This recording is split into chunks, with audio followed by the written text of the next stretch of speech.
Good evening. Welcome in MA Philosophy MPY 001 Indian Philosophy subject. Block number 2 Heterodox system. Unit number 1 Charvaka. Objectives. One of one of the most one of the important counter movements in India that challenged the authority of Vedas and questioned its teachings is Charvak philosophy. It sought to unsettle most of the traditionally held views and beliefs such the existence of God, soul, and life after death.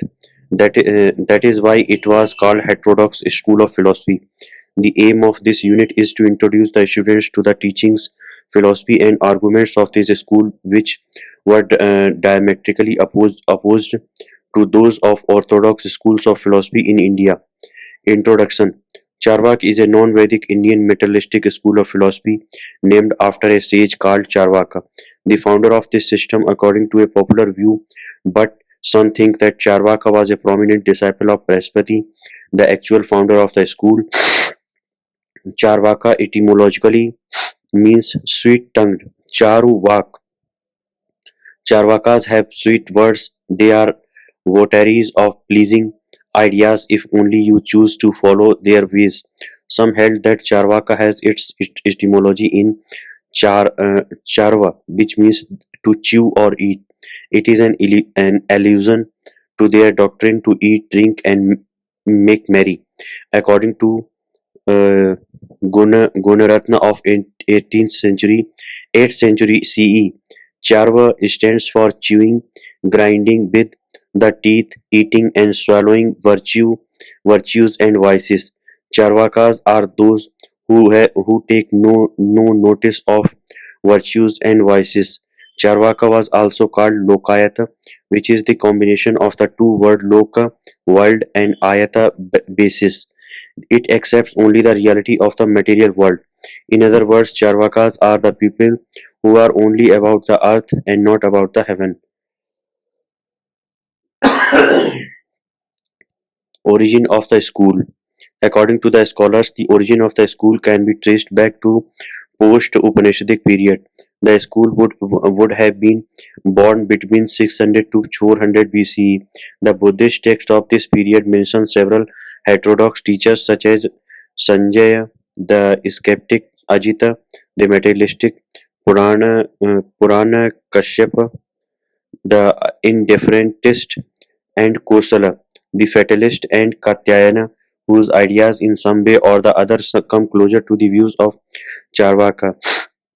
It is probably in this ambience of skepticism, materialism, and nihilism that Charvak philosophy would have originated. It must be noted that it is around the same time that the atomist and sophist became popular in Greece, though it is a remote possibility that the atomist and the sophist and the Charvakas would have influenced one another.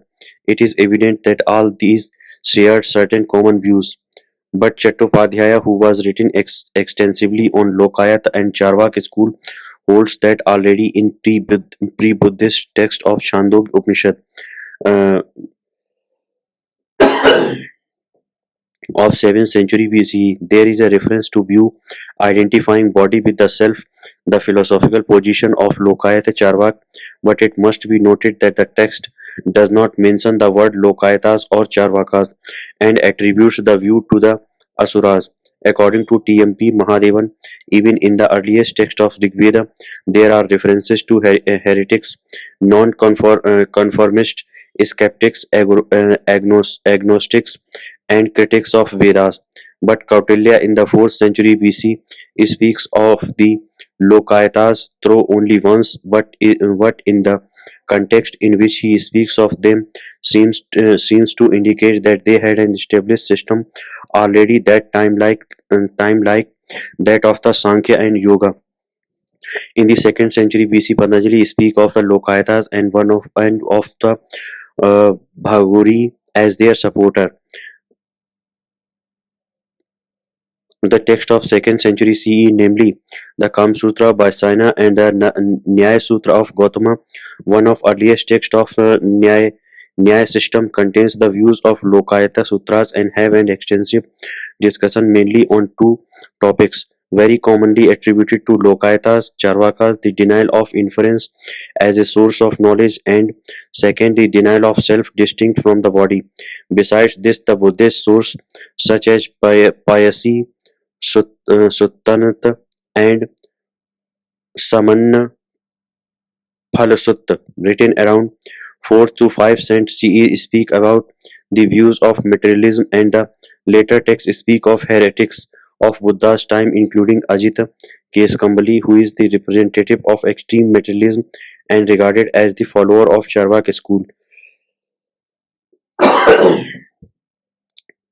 Hiriana considers Charvaka philosophy as the form of accidentalism, namely uh, Yadrachvad, या यादृच्छवाद or animitvad, because one because of all of them world is basically a chaos, and whatever order is seen in the world is the outcome of mere chance. The literary source of Charvakas ya Lokayat, the original writings of Charvakas, if there are no longer extant. Most of what we know about Charvakas and their philosophy is through the Purva Paksha refutation as provided by the opponents. The chief among them are Madhvacharya Sarva Darshan Sangrah, Shankara's Sarva Siddhant Sangrah, and Krishna Mishra Prabodh Chandrodaya, an 11th century CE alle- mm, allegorical drama intended to popularize the Advait view by ridiculing specifically the Charvaka view. Only exception to this is Jayasri Bhatta's तत्व तत्वोपलब्ध संघ Singh Singh तत्वोपलब्ध Singh, which literally means the line that throws overboard all categories. A treatise in defense of Charvak philosophy. The work, edited by Sanghvi and Parikh, claim that the actual text of the only original work of Charvakas roughly belonged to the 8th century CE. Since the text holds that no praman whatsoever is possible, many scholars think that it represents extreme skepticism, and it defends no it defends neither materialism nor perception as the only source of valid knowledge. Apart from these, one more text needs to be mentioned in connection with Charvakas, and it is called Lokayat Sutra or Charvak Sutra, which was only referred to by many writers but never available as a text. It is generally attributed to Brahaspati, who is traditionally regarded as the founder of this school.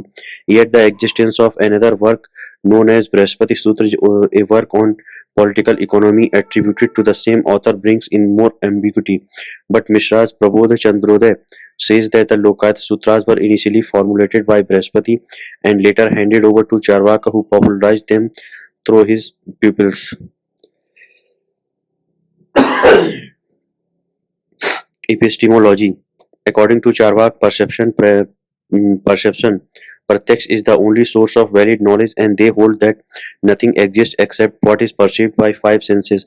Accordingly, they refuted inference, anuman, and testimony, sabda, which are accepted by almost all other schools of Indian philosophy as valid and reliable. For them, perception is of two kinds, namely external and internal. The former kind involving the operation of the five senses, while the latter involves the operation of the mind. Knowledge is the outcome of contact between an external object and one of the five senses. Although further knowledge may be acquired through the process of the mind operating with the sense knowledge, ultimately, then all knowledge is derived from the senses. For them, inference is not a valid means of knowledge, because universal relation which should serve as its ground is impossible. For instance, let us take the following example: whatever has smoke, whatever has smoke has fire. The hill has smoke, therefore the hill has fire. Here, a universal and necessary relation is assumed between the smoke and the fire. Charvakas question this. They would ask, how did you get this knowledge? from the kitchen where you have seen fire and smoke, but it cannot give you a necessary relation between fire and smoke. Have you observed all kitchens to affirm their smoke and fire co-presence? What about the past and future instance? So no one can be certain about any relation. In inference, we proceed from the known to the unknown, and there is no certainty in this. Though some inferences may turn out to be accidentally true,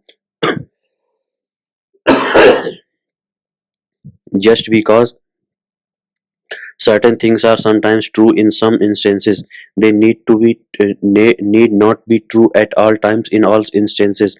Consider a causal relation between A and B in which A causes B. What is observed is A is followed by B. This includes a belief in you that this will be the case in the future too. Therefore, causation is a belief, nothing more. From the observed case, B cannot infer anything about the observed. Inference is impossible, and it is at most a mere leap into the dark. Thus, inference is not a valid means of knowledge. Charvakas brought several other objections against the possibility of a valid inference. There are one impression created by inferential knowledge are not a vivid, uh, aspashtavad as those made by perception. Second, inference always depend on other things for the determination of its object. Three, inference has to depend on perceptual statements. Four, inferential knowledge is not directly produced by the objects. Inference is not concrete. Avastu vi- uh, visayatvat vishayatvat. Inference is often contradicted. बाध्यमान बाध्यमानत्वत्.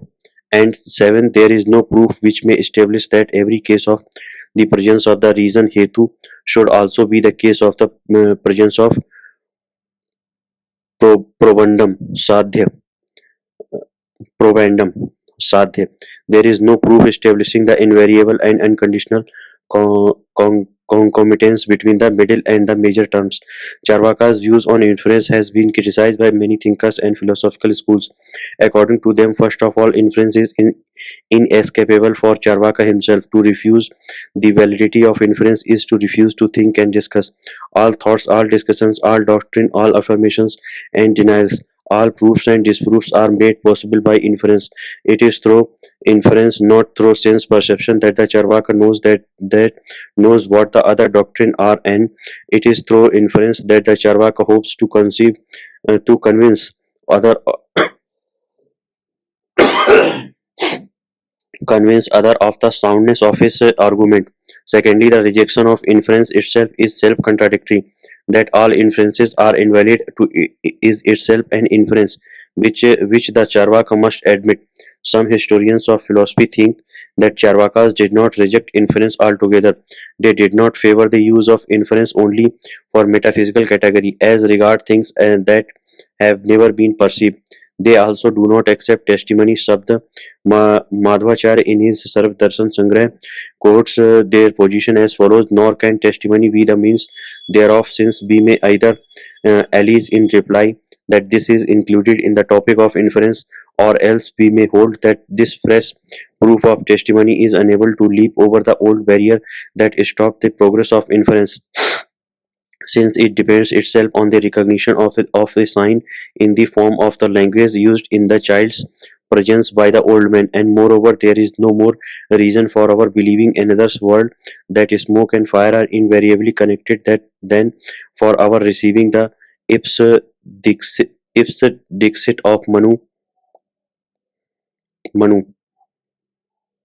which of course we Charvakas reject.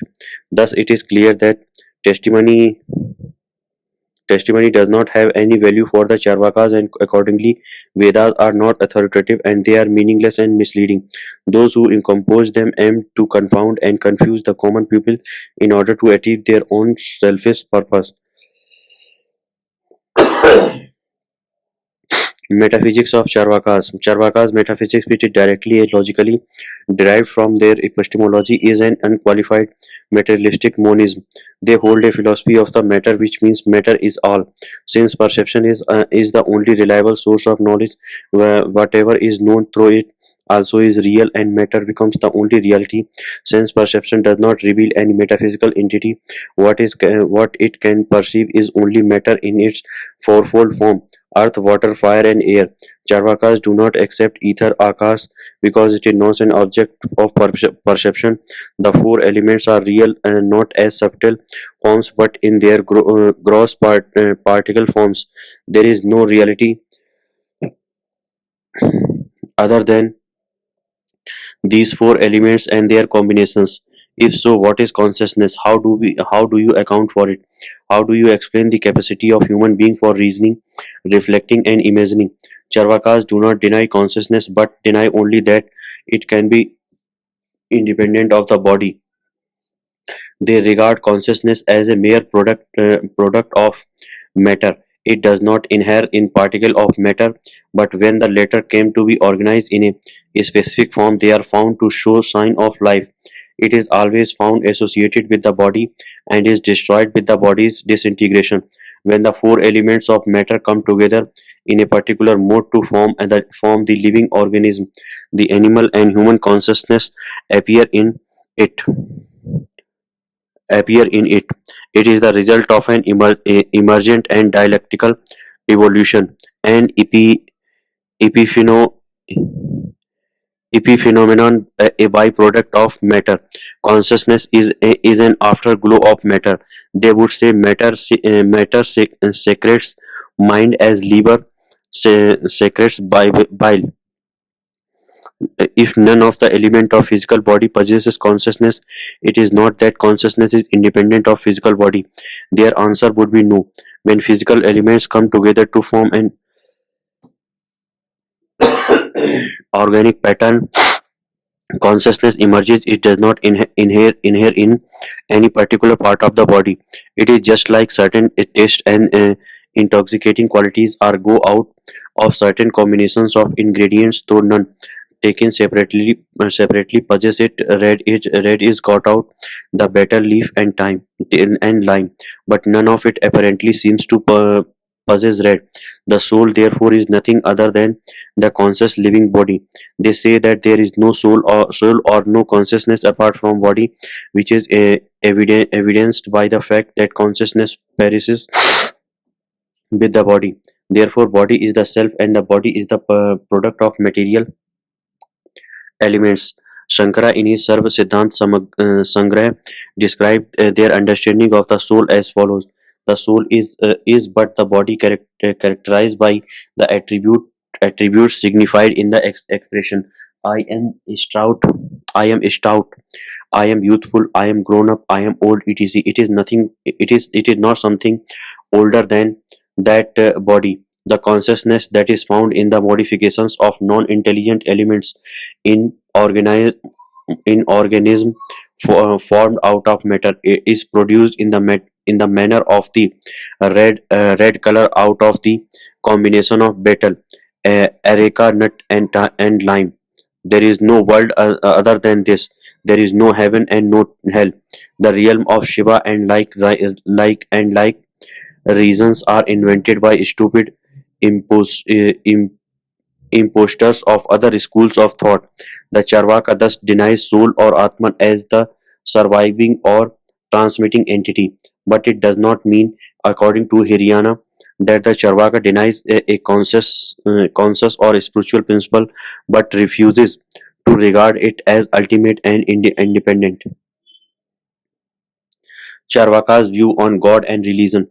Since Charvaka do not believe in any metaphysical entity beyond matter, it logically follows that they rightly consider the traditional concept of God, religion, and life after death are pure fictions, sheer imaginations of fevered brains. There is nothing existent beyond this material world. Hence, there is no survival of anything, no other world, and no God or as unmoved mover, the first cause and the creator of the universe, since all that exists is only matter. God, who is supposed to be a supernatural and transcendental being, does not exist as it cannot be the object of perception, the only valid means of knowledge. Thus, Charvakas summarily deny the existence of God and dethrone God, who is supposed to indwell in the human beings as Antaryamin. They also de-recognize conscience, the voice of God which guides men. Subsequently, they rule out the possibility of religion as the realm of faith and belief systems that assume human beings innate thirst for spirituality and structure their consciousness towards a destiny beyond this world has no basis in the true nature of reality according to their scheme of things. Ethics of Charvakas. The Charvaka ethics is based on the assumptions that the human beings get annihilated at the point of death. She or he begins life with birth and ends it with death. Charvakas do not believe in the theory of karma and accordingly they reject the notion of rebirth after death. Since this is the since this is the only life for the individual, their exhortation is make the best use of it. To get the best out of this only life, one has to enjoy this life and to seek the utmost pleasure. The basic desire of every being creature is to gain pleasure and avoid pain. Pleasure in this life is the sole end of man. Pleasure goes with pain, but on account of this, you should not run away from pleasure. The fact that there is pain in life should not deter the human beings from pursuing pleasure. Some of the sayings of Charvakas encourage us not to be bogged down by the presence of pain in the process of seeking pleasure. The wise man does not reject the carnal because of the husk. None give up eating fish because there are bones and scales. Roses are not discarded because they have thorns. We do not cease to grow crop because the animal destroy them. We do not stop cooking our food because beggars ask for it. In all of these sayings, the Charvakas call upon the people to enjoy pleasure at all times. Thus, pleasure is the natural ethical principle. One should take efforts to minimize pain and maximize pleasure. Whatever action minimize pain and maximize pleasure is a good action. A Charvaka lives in the moment for the moment. They exhort the human beings not to ignore a present pleasure in the hope of gaining some greater pleasure later. They invoke the following proverb in support of their position: make hay while the sun shines. A word in the hand is worth two in the bush. A peasant today is worth more than a peacock of tomorrow. They debunk our religious practices and rituals. One of the reasons of their rejection is that they falsely promise people a good future life, but in reality, the religious rituals are mechanism of priests to exploit others and make a living out of it. Vatsyayana in his Kam Sutra quotes some of the Lokayata Sutras. In this connection, let us see one of their ap- mm, aphorism.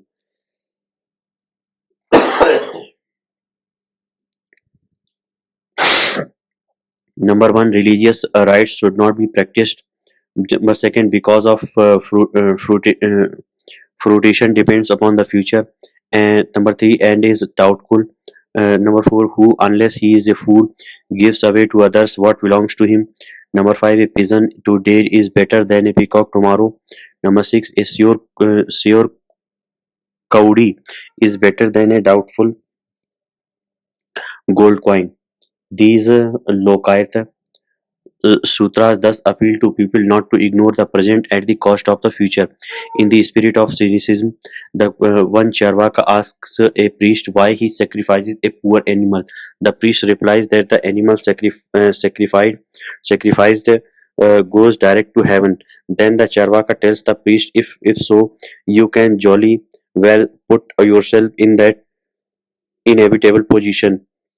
The Charvakas do not believe in heaven or hell or and for them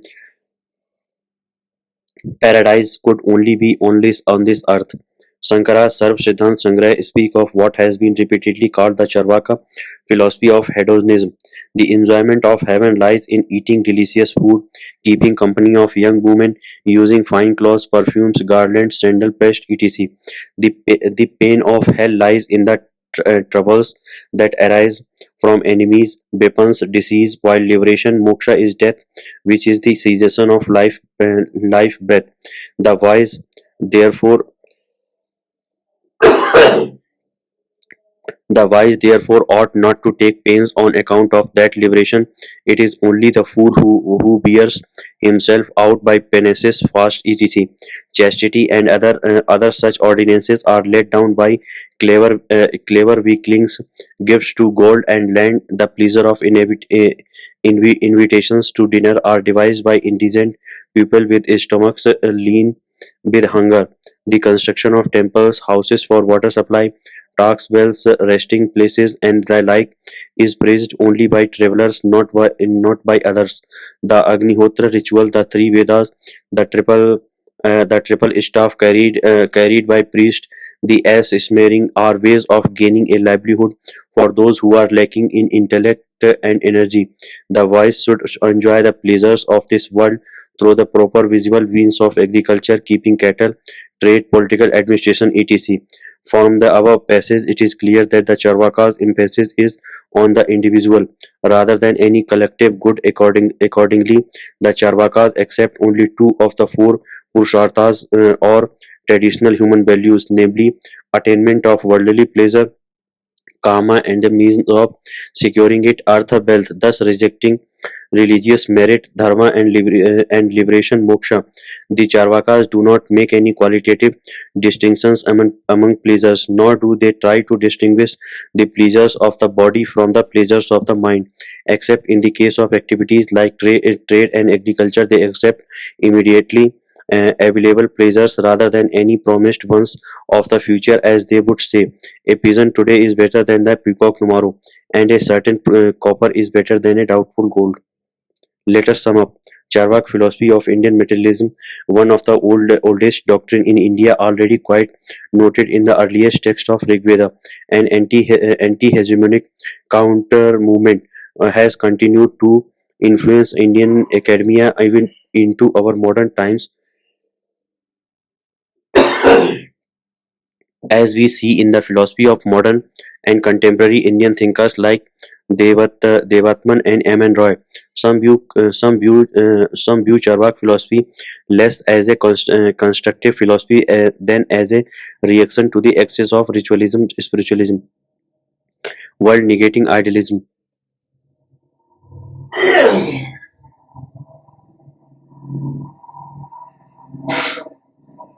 While negating idealism, oppressive clericalism, and inhuman casteism.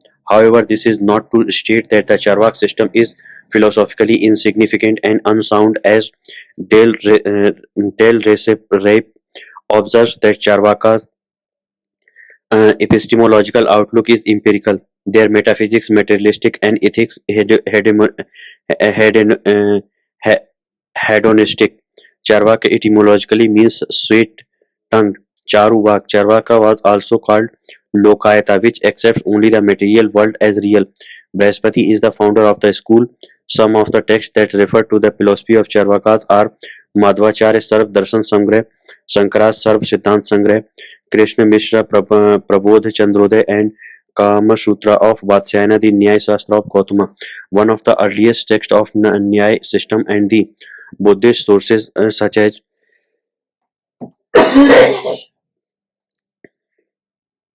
Payasi, Suttant and Samanna Phalasutta. The only means of knowledge the Charvakas accept is perception, and they openly question and deny the validity of means of knowledge such as inference and testimony. Charvakas do not believe in all the five elements of the material world. They deny the existence of either because it cannot be perceived.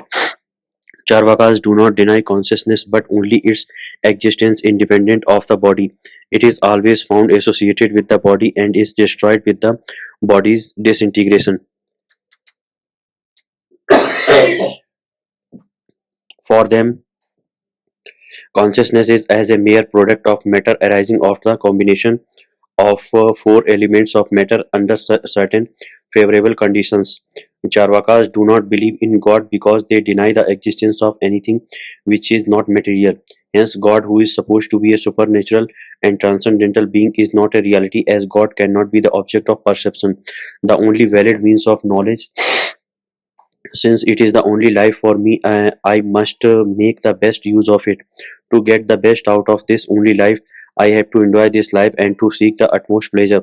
Charvakas rejects religious rituals because they falsely promise people to good future life, but in reality they are mechanism of priests to exploit others and make a living out of it. Charvaka. Etymologically, it means sweet-tongued charvak. Some holds that charvak has its etymology in charva, which means to chew or eat. Charva allegorically stands for chewing, grinding with the teeth, eating and swallowing virtues and vices. Thank you.